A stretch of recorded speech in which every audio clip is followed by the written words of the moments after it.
Merhaba dostlar. Hayırlı günler arkadaşlar. Biz sizni ta'tillar yaz başlaganından hayırlamağa isteymiz. Ve bu sebepten biz sıcak sözlerden çıkıp o'sishimizni Dilber manzarada devam etamiz. Manzara gerçekten de güzel. Men böyle çalışkan yerimizni pek beğeniyorum. Sonraki nihayet güzelden güzel uzun tatiller mevsimi başladı. Ama Aliye böyle acayip vakittan neden başlayacağımı bilmiyorum. Rahatlıktan epey Jenike. En başında rahatlanmak gerek. Senin bu sebepten bir teklifin var mı? Kel rahatlanayık ve birinci levhamızına bakayık.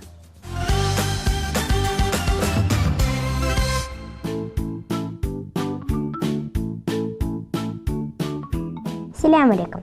Dostlar, azbirda yaz havası. Onun için keliniz aşhanede çok oturmayıq. Lezzetli desertimizni tez hazırlayıq ve gezmege çapayıq. Demek bugün biz bananlı kurabiye yapacağız. Onu hazırlamak için bizge banan, kokos tozu, şokolad ve azıcık yağ gerek olacak. Başlayımız. Bananı ezemiz. Men onu çatalla ufaklayacağım ve yaxşı etip karıştıracağım.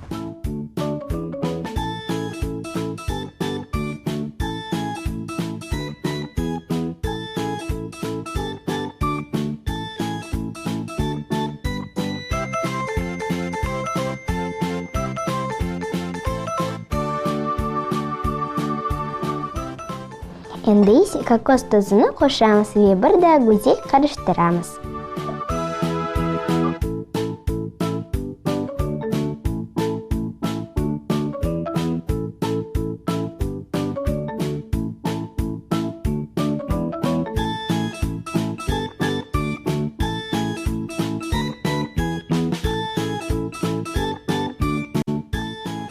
Şimdi ise bana Dilber tabacık gerek olacak. Qaysini alsam ekan? Mana buni beğendim. Endi onu yağlaymiz ve kurabiyemizga şekil beramiz.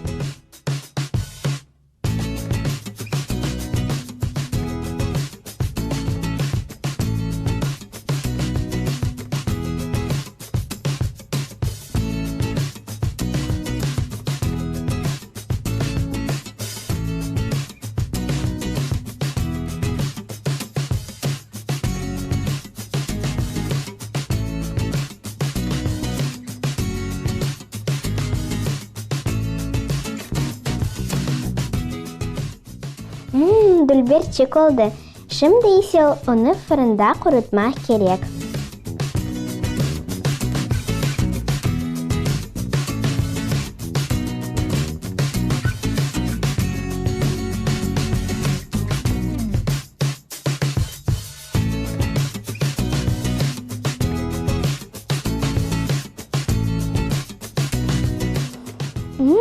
Kokusu acayip olgan, lekin men kurabiyemizni da yarıştırmağa isteyim.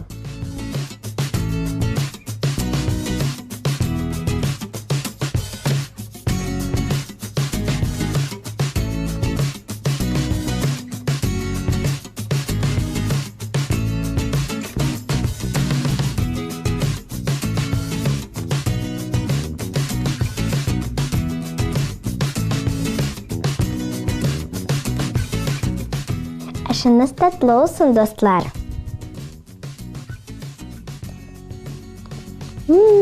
Kurabiyemiz lezzetli olgan.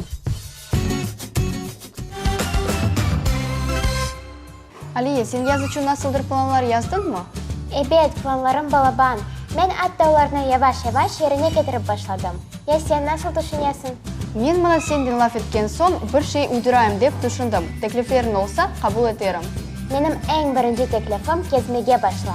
Çünkü seyahatler bu acayip rahatlık usulü. Gezmege men her vaqt hazırım. Qaydalarga baracağımı navbatdagi levhamizdan son aytarım. Selam aleyküm, efirde haberçikler rubrikası. Stüdyada men Elmas ve kardeşim Ayşe çalışamız. Çeteldeki haberlerden başlayımız. İngiltere'de Temza Özeni'nde joygan kitni kurtardılar. 4 metrlik kit balası Temza'nın şluzuna kırıp kalkan. Bu kichkine anasından kaçıp yalıgaca yaldap gelgenge oşay. Kitni yangın söndürücüler ve diveriler kurtardı. Umut etemiz ki o başka böyle vaziyetlerge uğramaz. Moskva şehrinin bala bahçesinde ise teykilerini kurtarganlar. Бу айванчыклар мында софаны табаны түбүндө жашай экенлер. Тилкелерини тапмага бакчанын балачыклары да ярдым эткен. Айванчыклар бир аз ырааттанган соң орманга жашамага кетежеклер. Бүгүн бу хаберлерин эпосы эле. Келечек яйынларымызны качырмаңыз. Жеңге, сені кезінтілер бойынша ажайып фікірлерім бар халиба. Ибет, мен орманлардан башлар едім. Яне үшін орманлар Қырымда әркез башта деңізні сече. Оның үшін олар бізге барғанда мен орманларны сечем. Бұл фікіріне қосылам Жеңге, орманларымыз ажайып. Амма менің ақылма бір фікірім да келді. Рубрикамыздан соң айтырым. Бақамыз. Достар, селям алейкум. Сізнен аdı мен Elmazı ve dostumuz Viktoriya bulunamız. Bugün de biz güzel ve meraklı şeyler жасамаға öğreneceğiz. Ребята, привет! Как ваше настроение? Demek başlayamız. Виктория, айтып беріңіз, bugün neler yapacağımız? Сегодня мы сделаем панно в технике пластилиновая живопись. Для работы нам потребуется плотный картон, пластилин, стеки и акриловый лак. На картоне нарисуем эскиз. И, используя пластилин небольшими кусочками, заполняем пространство на картине, как будто рисуем красками.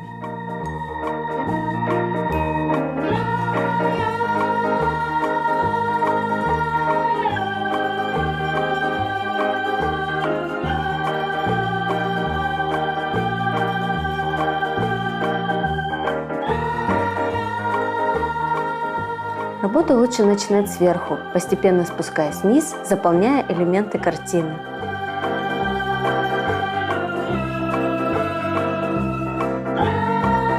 Все, что выходит за контур, аккуратно убираем стеком.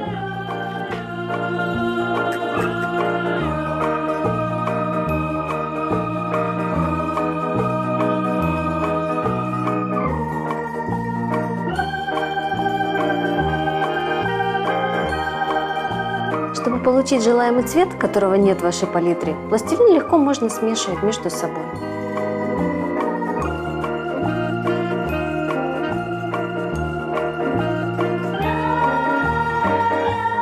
Сейчас будем придавать картине вид витража. Для этого из черного пластилина скатываем жгутики и раскладываем их по контуру рисунка.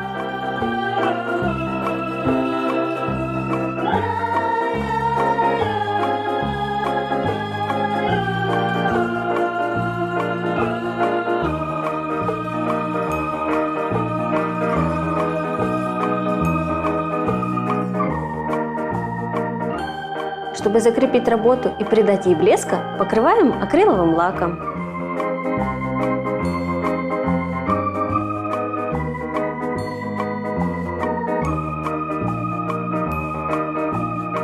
Вот так из самого обычного пластилина можно создавать красивые картины.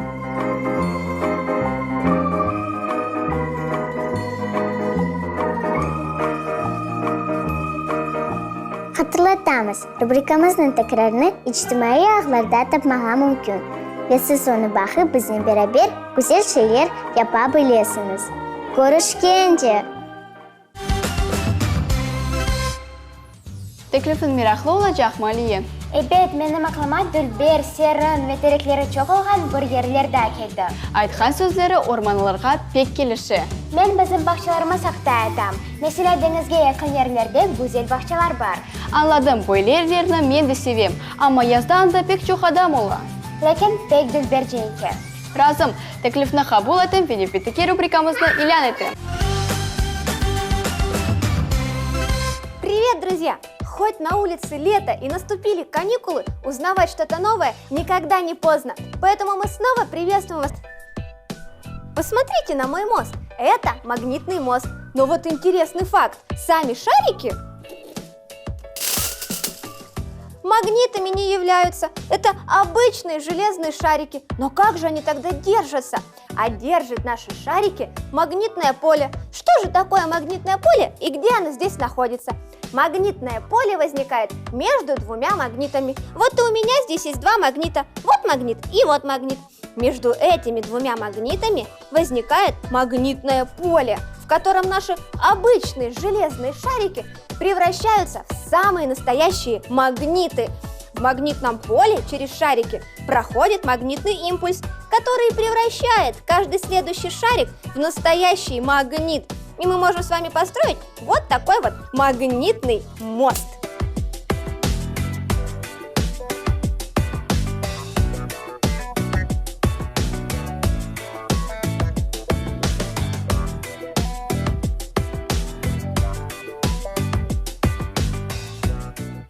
Магнитное поле есть и у нашей Земли. Оно называется магнитосфера. Образовывается на южном и северном полюсе. Магнитное поле помогает нашей Земле защищаться от солнечной радиации. А еще в магнитном поле ориентируются перелетные птицы. Именно магнитное поле помогает им вернуться за много тысяч километров обратно в свое гнездо. Магнитное поле также помогает пчелкам и мышкам. Все они чувствуют магнитное поле и возвращаются в свои домики. Вот такое оно полезное наше магнитное поле Земли. Кстати, ребят, а вы когда-нибудь задумывались, почему магнит называется магнитом? А я вам расскажу.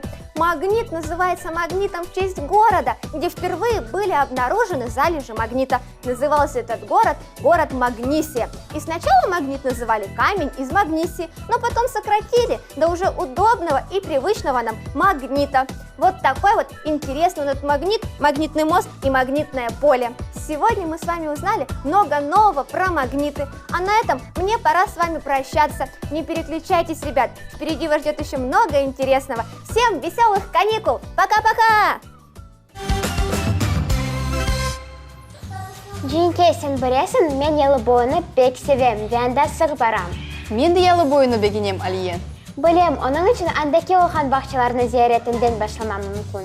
Яғни мында деңіз ве өсімлік манзарасын бірлештірмеге мүмкін, Doğru, біз ise güzelim, ve rubrikalarımızı birleştiremiz. Seyretemiz dostlar.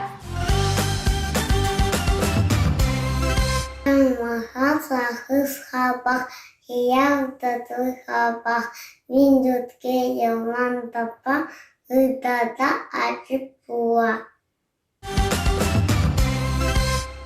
Шымды есе Алие, кел сейіржілерімізге ратлық жедвеліні тізмеге теклif етейік. Достlar, yazda қайырлерге бармаға істегеніңізді бізге yazыңыз. Bu iş için bizde içtimai ağlarımız çalışa. Aktif olunuz arkadaşlar. Keliniz fikirlerimizden paylaşayıq. Biz paylaşmağa er vaqt hazırmız. Mesela Luqatçıq rubrikamız buna isbat. Selam aleyküm балачықлар. Эфирде Лугачық рубрикасы ve biz ana tili bilgilerimizni zenginleştirmeye devam etemiz. Siz hazırsınız mı? Demek bugünkü programımızda böyle sözler яңгырады. Галип – победитель. Иштиракчы – участник. Серын – свежий, прохладный. Орман – лес.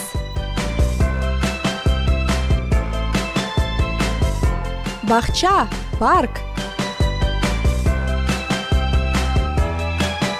Бостан – огород. Зиярет этмек – посещать. Джадвель – список. Избат – доказательство. Пайлашмак – делиться. Ne de güzel havası. Nihayet yaz mevsimi geldi. Ama bu rahatlanmak için ilk sebep de güldür. Балачықлар, Лугачық рубрикамыздан ayrılmanız ve ana tilimizni güzel biliniz. Dostlar, bugün meraklı haberimiz de var. Biz konkursımızı yükümleyimiz. Keliniz iştirakçılarımızı burada hatırlayıq. Galiplerimizin adları Emil Hurman kasabası, Fatime Ahmetçi şehrinden, Emil Sarabuz kasabası, Salih Ahmetçi şehrinden. Biz ularni can yürekten hayırlaymiz ve bakşışlarını almağa davet etemiz. Aferin dostlar, konkursumuzda iştirak etiniz ve bakşışlarını kazanınız. Biz ise bugün yekünleyimiz. Görüşkence.